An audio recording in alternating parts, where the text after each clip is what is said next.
Кажи, бедни народе,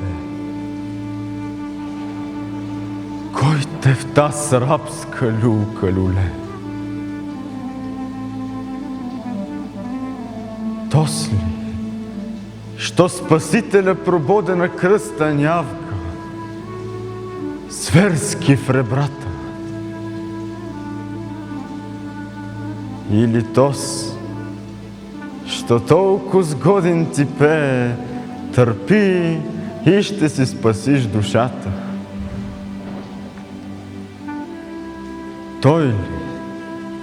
И у някой негов наместник, син на Уйола и брат на Юда, предател, уверен и жив предвестник на новите глаза сюрмаси, нов Кърджалиев, нова полуда, кой продал брата, убил баща си.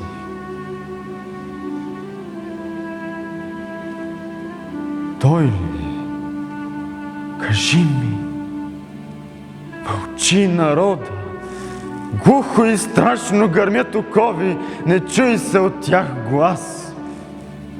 За свобода, намръщен само с глава, той сочи на сган избран, рояк с котови, в сюртуци, в реси и слепци с очи.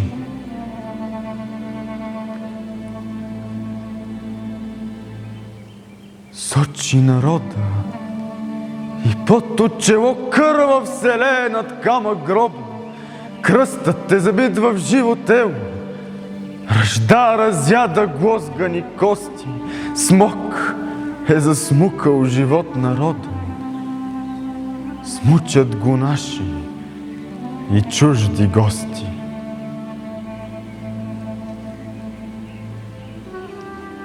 Бедният роб търпи